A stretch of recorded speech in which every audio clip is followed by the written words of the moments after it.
If you would ask someone what was the largest, most impressive and most beautiful city of the Roman Empire, then most people would reply either Rome or Constantinople, sometimes both. After all, these were the two large capital cities, one where the whole story of the Roman Empire began and the other one where it ended. Other people might mention Alexandria, a really incredible city that was already very large and extremely populous even before the Romans conquered it, already back in Greek times. But a city that was truly remarkable, truly grandiose, large and impressive, rivaling these other previously mentioned cities in size and grandeur, was Antioch, sometimes also called Antioch on the Orontes, named after the river that flowed through that city. This is the sad story of Antioch, a once great city, one of the jewels of the Roman Empire, a grandiose and splendorous city, but a city that would never recover from brutal disaster that hit suddenly and without warning. After that event, Antioch would never be the same again. And you know what also could end in brutal disaster? Surfing the internet without an encrypted connection, which is where the sponsor of today's video, Private Internet Access, comes in. Using the internet without private internet access is like fighting hordes of barbarians without your Lorica Squamata battle armor. And we all know what happened to the Emperor Julian when he didn't put on his armor on that fateful day, don't we?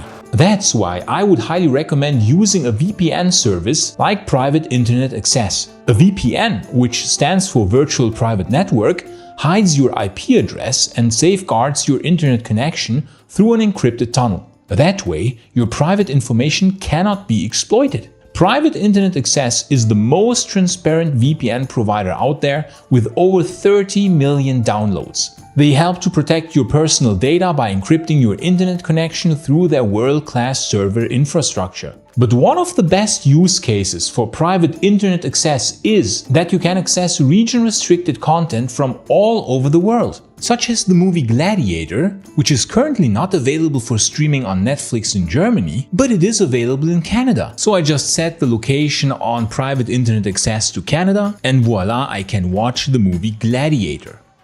And you can protect all your devices, nay, actually an unlimited number of devices, with just one subscription. Plus, it's one of the few VPNs that support peer-to-peer file sharing. It's also available for all platforms and operating systems. Private Internet Access is really an excellent VPN provider, and by clicking my link in the description, you can get 83% off on Private Internet Access. That's just $2.03 a month. And you also get 4 months extra completely for free. So go to piavpn.com/Maiorianus to get 83% off Private Internet Access with 4 months free.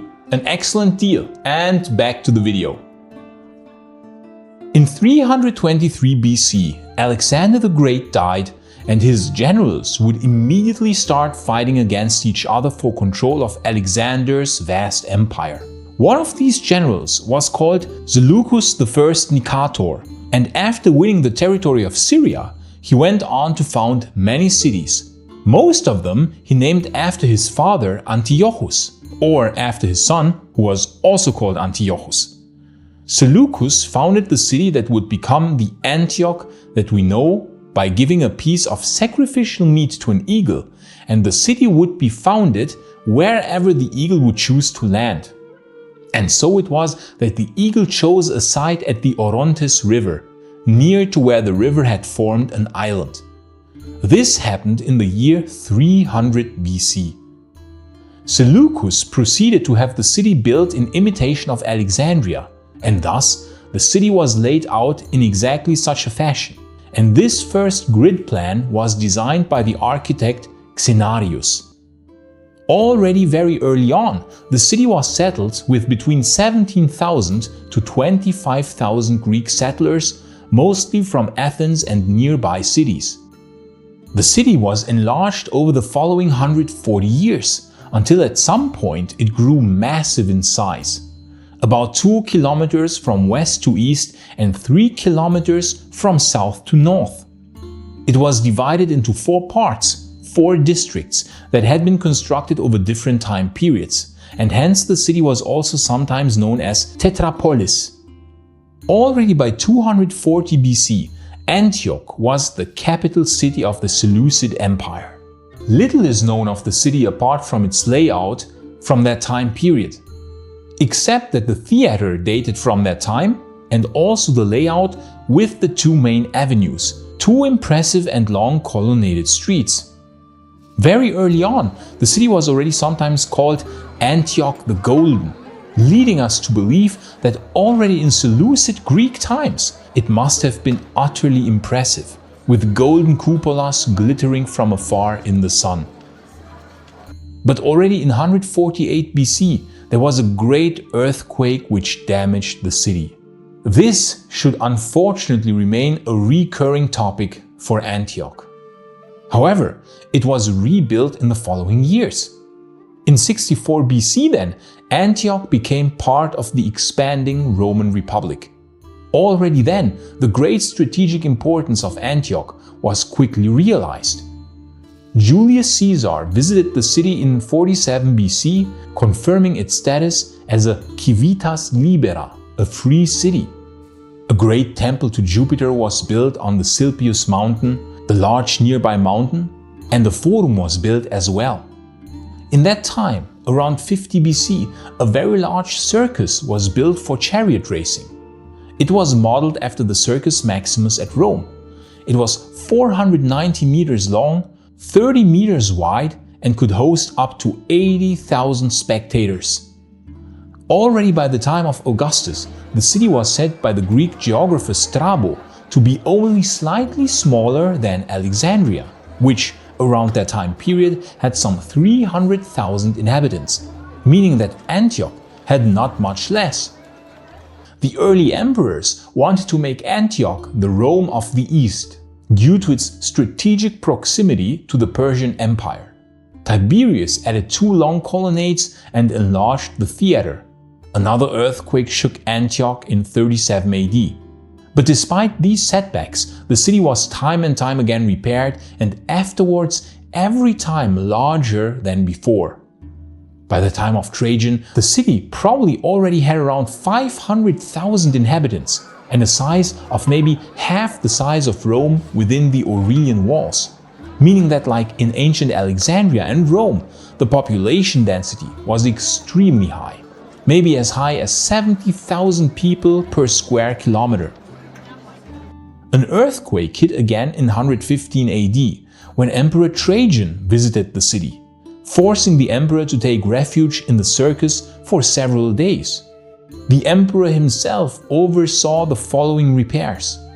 It is interesting and quite often unknown that the Olympic Games were actually celebrated in Antioch, and not always at Olympia. Antioch gained quite the fame for often hosting the Olympic Games of antiquity in Roman times, especially after the 1st century AD. In fact, and this is quite surprising, the Olympic Games of Antioch even continued after the ones at Olympia ceased, but more about that later. Then, in 256 AD, a brutal disaster befell Antioch, when it was unexpectedly raided by the Persians under Shapur I. The city was burned and around 100,000 people were killed, while many others were deported by the Persians and made slaves. The city was reconquered for the Roman Empire just 1 year later by the Emperor Valerian. But this was a brutal disaster that would shape the future of the city. For how could pagan gods let something so horrendous happen? Had the gods abandoned Antioch? And so it shouldn't surprise us in the least that the people were turning their attention to new gods for the protection of the city, which is possibly why, together with the city's proximity to Jerusalem, why Antioch became an early center of Christianity. Some might even say the chief center of early Christianity. Emperor Constantine built a great church there in 327 AD, which was called Domus Aurea, or Great Church of Antioch, not to be confused with the Domus Aurea of Nero. The church of San Vitale at Ravenna gives us an idea how that church might have looked, because it is said that San Vitale was built on the model of the Domus Aurea at Antioch. In the 4th century, John Chrysostom wrote that Antioch had 200,000 inhabitants.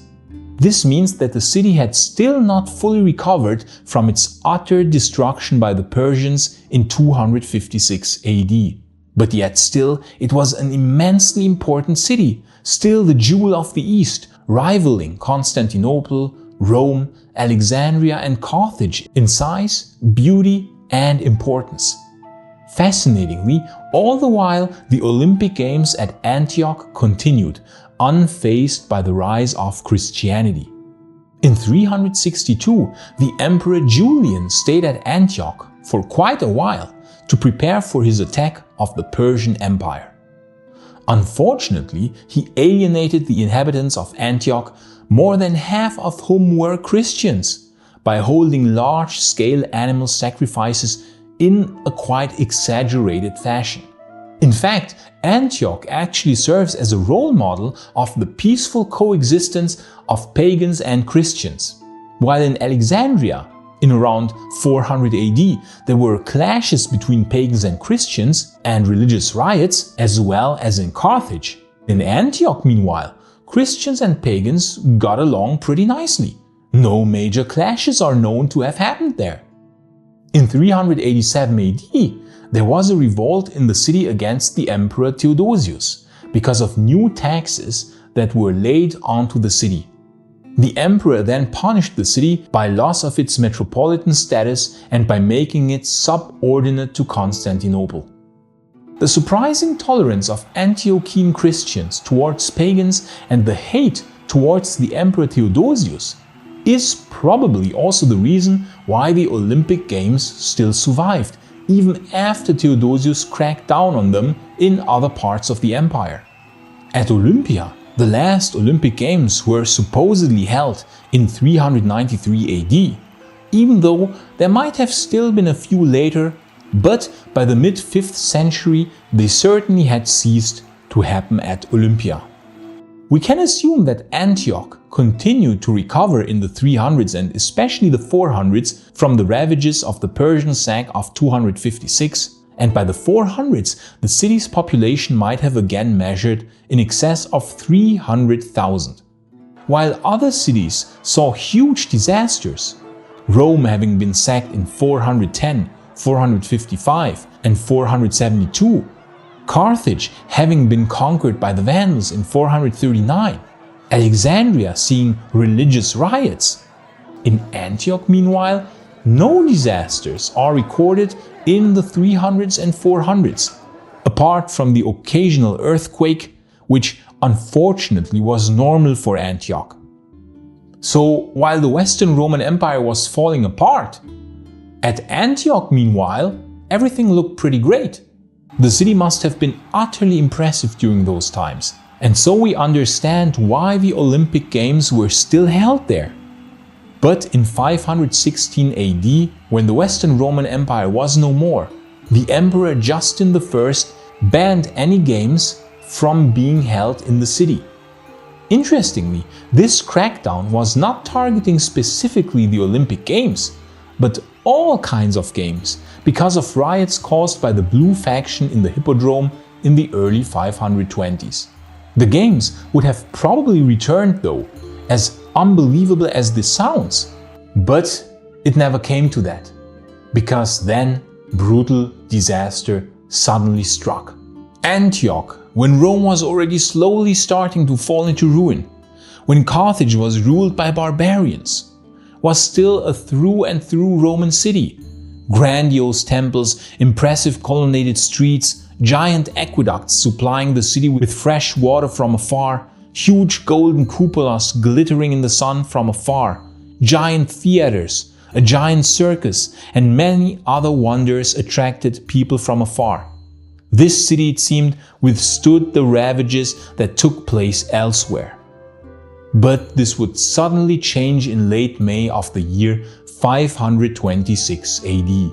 One day, in late May that year, in the morning, suddenly a severe earthquake started with a magnitude of 7.0 on the Richter scale.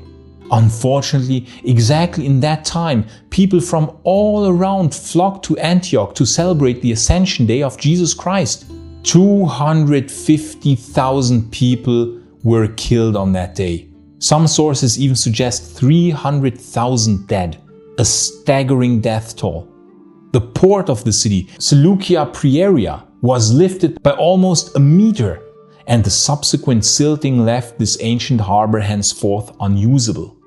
Many buildings in the city were heavily damaged, including the circus and the Domus Aurea.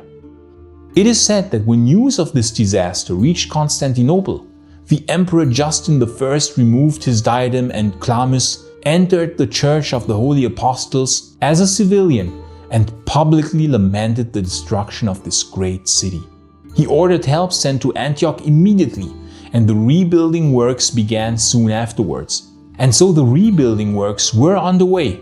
Many damages had been repaired.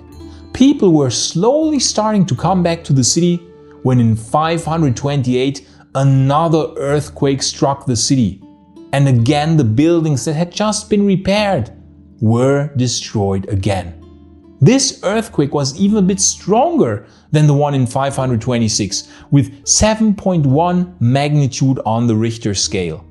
But since far less people were now living in Antioch, the death toll was far lower, but still almost 5,000 people died.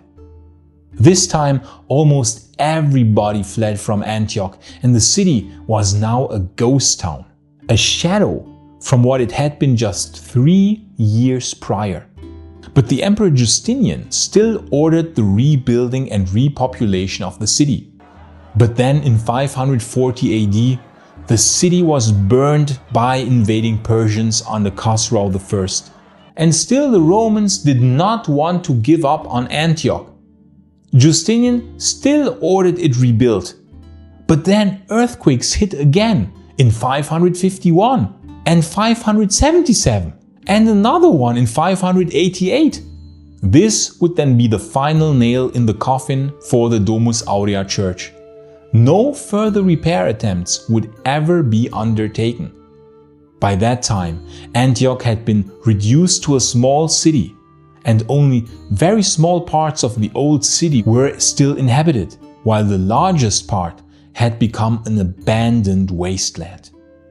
This is also the reason why the Olympic Games never returned to Antioch.